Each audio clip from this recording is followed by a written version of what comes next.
আসসালামু আলাইকুম সবাইকে, welcome to my cooking channel সুন্দর রেসিপি। আজকে আমি নতুন একটি রেসিপি নিয়ে চলে আসলাম। তবে চলুন নতুন রেসিপিটি শুরু করা যাক।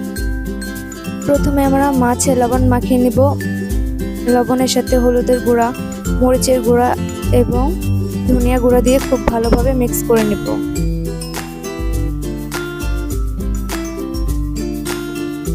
মাখানো হয়ে গেলে আমরা তেল গরম করে নিব। তেল গরম করে আমরা মাছগুলো খুব ভালোভাবে ভেজে নিব।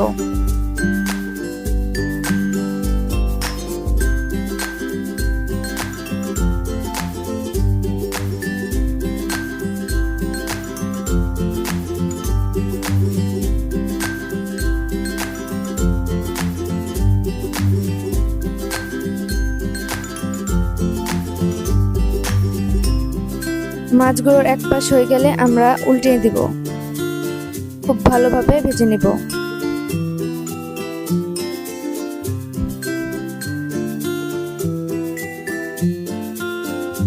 আমাদের মাছগুলো ভাজা হয়ে গেছে, এখন আমরা নামিয়ে নিব।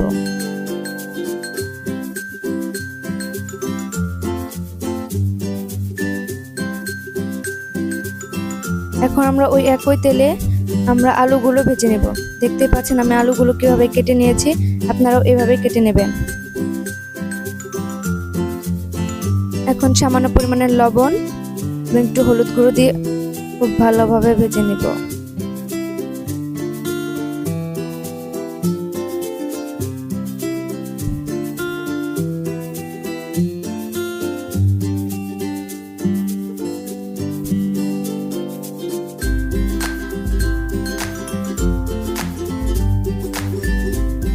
এখন আমরা আলুগুলো নামিয়ে নেব।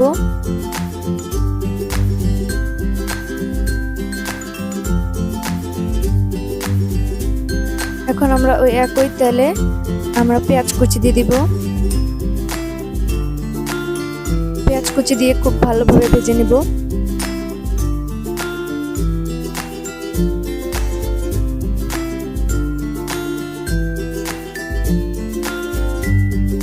পেঁয়াজগুলো ভাজা হয়ে গেছে, এখন আমরা পরিমাণ মতো হলুদ গুঁড়া, মরিচ গুঁড়া, পরিমাণ মতো লবণ দিয়ে খুব ভালোভাবে ভেজে নেব।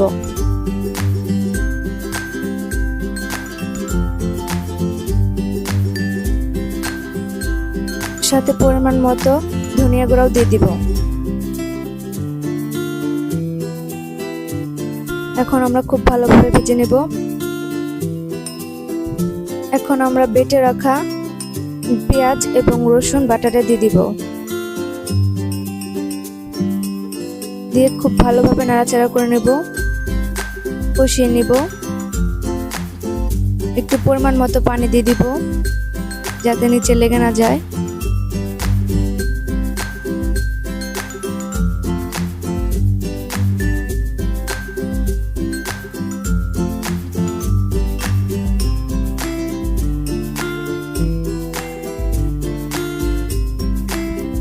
এখন অল্প পরিমাণের পানি দিব।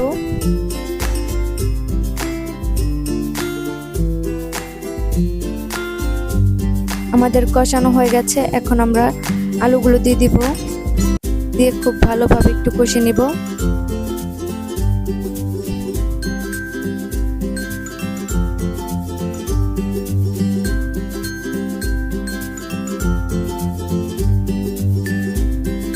কষানো হয়ে গেছে, এখন আমরা পরিমাণ মতো পানি দিয়ে দিব।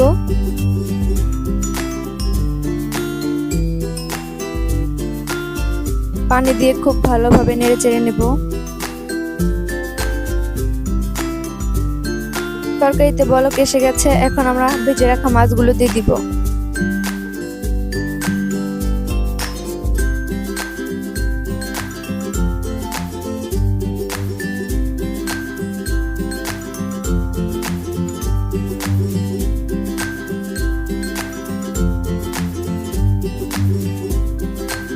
একটু নাড়াচাড়া করে দিব।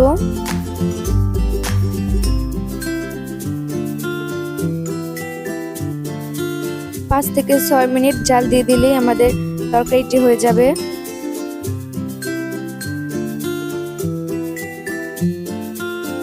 আমাদের তরকারিটা হয়ে গেছে, এখন আমরা নামিয়ে নিব।